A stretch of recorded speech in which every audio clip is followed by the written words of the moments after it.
एक गांव में रामू नाम का किसान रहता था। उसका परिवार बहुत प्यारा था। पत्नी गौरी, बेटा ललन और बेटी गीता रहते थे। रामू सुबह से शाम तक खेतों में मेहनत करता, लेकिन फिर भी घर में हमेशा तंगी रहती। रामू जी, आप इतना काम करते हो, फिर भी घर में सुख नहीं है। आखिर कब तक ऐसे चलेगा? गौरी, सब्र करो।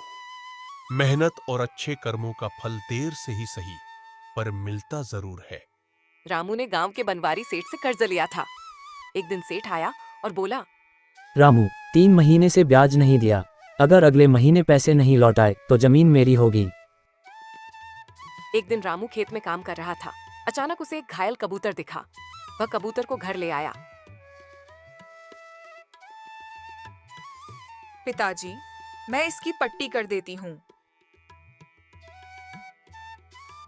रामू, तुमने मेरी जान बचाई है। मैं जादुई कबूतर हूँ। तुम जो चाहो मांग सकते हो। हमें बहुत सारा धन चाहिए। ठीक है। चमत्कार हुआ। एक बड़ा सोने के सिक्कों का घड़ा प्रकट हो गया। रामू और गौरी अब बहुत अमीर हो गए। उन्होंने बनवारी सेठ को कर्ज लौटा दिया और जमीन भी वापस पा ली।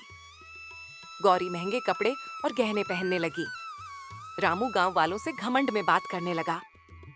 बेटा, ललन बुरी संगत में पड़ गया। जुआ, शराब, आलस्य।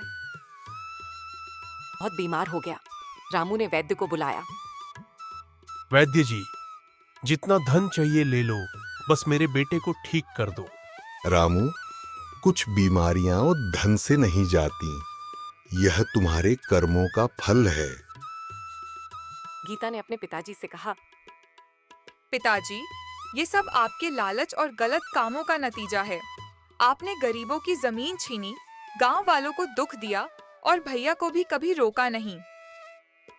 काश हम पहले जैसे गरीब लेकिन संतोषी होते। तभी जादुई कबूतर फिर आया। तुम्हें अपनी गलती का एहसास हो गया है। आखिरी इच्छा बताओ। हमें बस पुराना जीवन चाहिए, जहाँ परिवार खुश रहे। धन की हमें जरूरत नहीं। सुबह होते ही सब पहले जैसा हो गया। ललन स्वस्थ हो गया।